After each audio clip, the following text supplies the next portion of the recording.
Assalamualaikum warahmatullahi wabarakatuh. Perkenalkan, nama saya Prilia Pahriani dengan NIM 24010147. Dalam video ini saya akan menyampaikan hasil proyek ujian akhir semester untuk mata kuliah Pendidikan Kewarganegaraan. Proyek ini bertujuan untuk mengidentifikasi berbagai masalah kewarganegaraan yang sering muncul di masyarakat dan mencari solusi melalui wawancara dengan narasumber. Dengan dosen yang mengampun mata kuliah ini adalah Bapak Acep Haryudin MPD. Saya telah memilih isu kewarganegaraan yang relevan, yaitu pertama, rendahnya partisipasi masyarakat dalam kegiatan sosial dan politik. Kedua, pelanggaran hak dan kewajiban warga negara. Yang ketiga, kurangnya kesadaran berdemokrasi terutama di kalangan generasi muda. Dan yang terakhir, kesenjangan sosial di antara warga. Keempat isu ini saya anggap penting karena sering terjadi di sekitaran kita dan berdampak langsung pada kehidupan sehari-hari dalam bermasyarakat. Setelah meneliti isu-isu tersebut, saya mewawancarai beberapa narasumber untuk mendapatkan perspektif langsung dari masyarakat. Tanpa berlama-lama, mari kita simak video berikut ini. Bismillahirrahmanirrahim. Assalamualaikum warahmatullahi wabarakatuh. Waalaikumsalam warahmatullahi wabarakatuh. Baik Ibu, sebelumnya saya ucapkan terima kasih banyak atas kesediaan waktunya. Sebelumnya, kalau boleh Ibu memperkenalkan diri terlebih dahulu dan Ibu berperan sebagai apa di lingkungan ini. Assalamualaikum warahmatullahi wabarakatuh. Nama saya Pipit Resmi Rahaidi. Saya di sini sebagai RT. Baik Ibu, saya ingin mengajukan beberapa pertanyaan sekitar kewarganegaraan dan isu-isu dalam lingkungan kita. Lanjut saja ke pertanyaannya. Yang pertama, menurut Ibu, bagaimana sih kondisi masyarakat di lingkungan ini? Kalau menurut Ibu sih ya, secara umumnya kondisi masyarakat di sini cukup baik dan banyak kompak, warga saling mengenal dan menjaga kekeluargaan dengan baik. Ya, namun secara tantangan juga seperti ekonomi, kesejahteraan keluarga. Tapi semangat gotong royongnya masih terlihat lah dalam kegiatan-kegiatan seperti atau dalam kegiatan keagamaan. Pertanyaan selanjutnya, sejauh mana masyarakat di lingkungan ini mengetahui dan memahami kebijakan pemerintah, misal bansos, pendidikan gratis? Sebagian warga di sini sudah tahu sih ya adanya kebijakan-kebijakan tersebut, bantuan KIP sepertinya bansos, KIS dan KIP, tapi sayangnya pemahamannya belum mendalamnya mengenai cara mendapatkannya, terus dan hak kewajiban mereka tuh masih kurang. Banyak yang hanya tahu dari mulut ke mulut, bukan dari sosialisasi resmi. Jadi perlu adanya edukasi lebih lanjut agar mereka tahu tapi juga bisa memanfaatkan. Menurut Ibu, apakah kebijakan pemerintah sudah tepat sasaran di lingkungan ini? Sebagian besar bantuan tersebut memang sampai kepada masyarakat yang membutuhkan, tapi tidak semua tepat sasaran. Ada kasus di mana warga yang mampu mendapatkan bantuan sedangkan yang tidak mampu mendapatkan bantuan. Jadi harus ada pendataan ulang lagi. Apakah warga di lingkungan ini aktif berpartisipasi dalam kegiatan demokrasi, misalnya pemilu, musyawarah, atau rapat RT? Tingkat partisipasi warga dalam pemilu ini musyawarah rapat sangat bagus. Lalu kemudian bagaimana pendapat Ibu tentang demokrasi generasi muda saat ini? Cukup aktifnya mereka lebih aktif di sosial media dalam menyuarakan pendapat daripada Nama Jumaidi tahun peran dan fungsi Bapak seperti orang lain sama mengambil orang sedikit ustadz ataupun orang yang suka berbaur dengan orang lain dengan cara mengaji, berkhotbah, ataupun hal-hal yang bersangkut paut untuk kemaslahatan umat ataupun masyarakat. Adapun mungkin yang menjadi titik soal yaitu mungkin orang mempercayai ataupun orang memakai jasa ataupun keseharian Bapak dalam kehidupan lingkungan di sini, baik secara lingkup RT, RW ataupun desa. Baik, saya ingin bertanya di sini beberapa hal seputar masyarakat dan isu-isu kewarganegaraan di lingkungan kita ini. Menurut Bapak, bagaimana sih kondisi masyarakat di lingkungan kita saat ini? Dilihat dari segi ekonomi, mungkin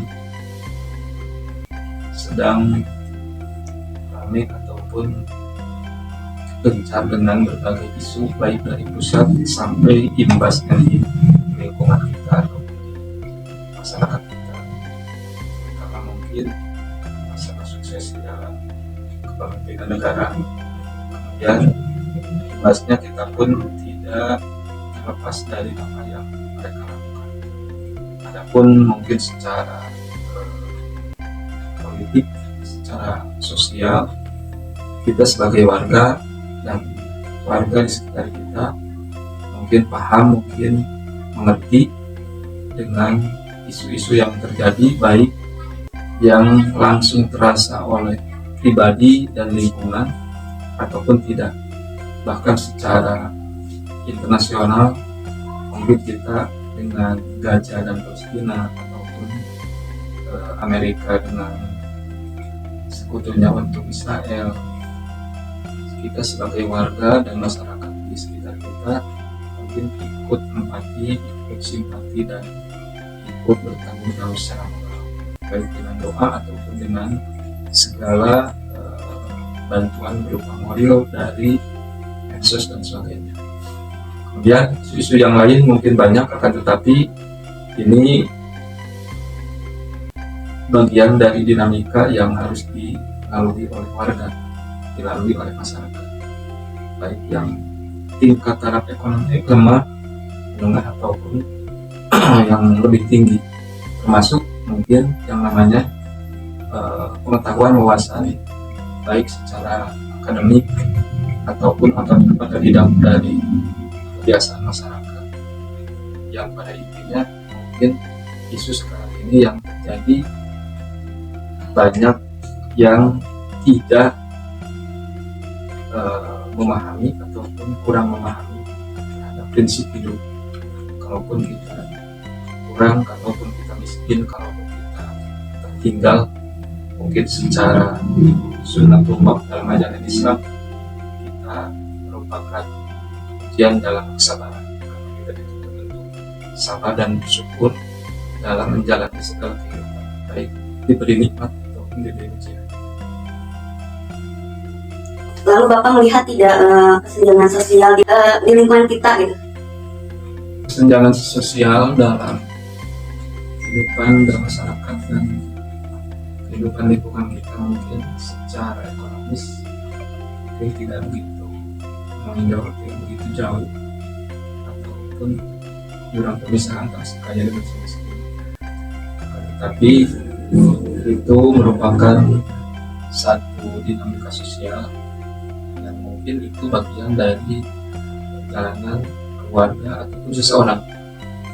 Namun yang menjadi permasalahan adalah bagaimana kita mensikapi, berusaha serta berdoa kemampuan kita untuk bisa menerima apa yang kita terima, apa yang kita lalui, dan apa yang kita lakukan, baik dalam agama, dalam sosial, dalam ekonomi, termasuk dalam bermasyarakat, bernegara sebagai warga yang baik mungkin itu adalah bagian dari perjalanan yang harus kita ikuti, dan tidak terlepas dari kita berbaik kepada saudara kita, teman kita, lingkungan kita, termasuk negara kita. Karena kita pada prinsipnya Islam Islam memberikan suatu jalan untuk saling membantu, yasudu ba'dukum ba'du, antara kita dengan yang lain, saling mengisi, saling memberi, saling menolong, bahkan mungkin kesannya saling memberikan pengertian secara luas, baik dalam agama ataupun dalam lingkungan Indonesia. Menurut Bapak, apa penyebab utama terjadi kesenjangan ini? Kesenjangan ini mungkin secara tradisional, faktor turunan, ada bentuk warisan, ada bentuk ataupun hal-hal yang diturunkan oleh orang tuanya, baik ilmu, harta, ataupun mungkin berbagai potensi yang bisa mengangkat keluarganya ke yang lebih baik.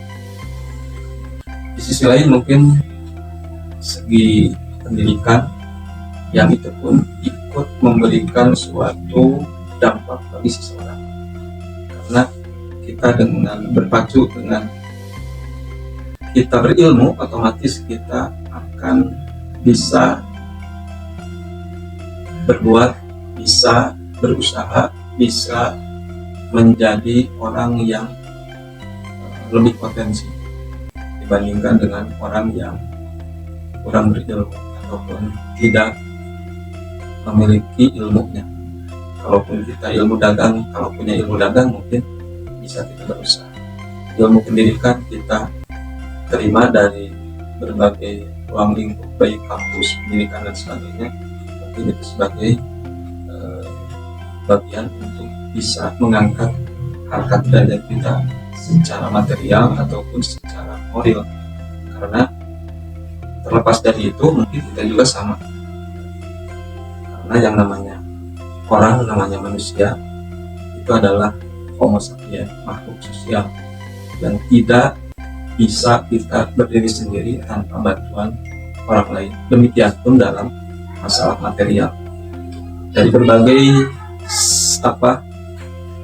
segi mungkin itu adalah bagian dari yang bisa mengangkat harkat derajat seseorang, baik segi materi ataupun kesenjangan sosial lainnya, yang diantaranya mungkin faktor pendidikan dan faktor ekonomi yang cukup untuk memberikan dampak yang lebih positif kepada seseorang dalam berbuat di lingkungan ataupun di tempat kerja.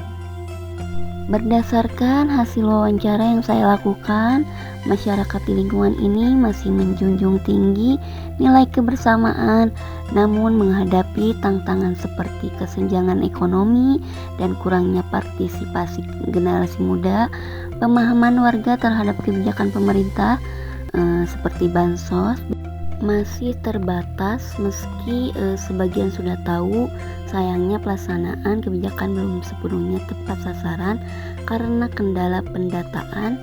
Partisipasi demokrasi dalam pemilu cukup baik, tetapi untuk musyawarah dan kegiatan RT masih rendah.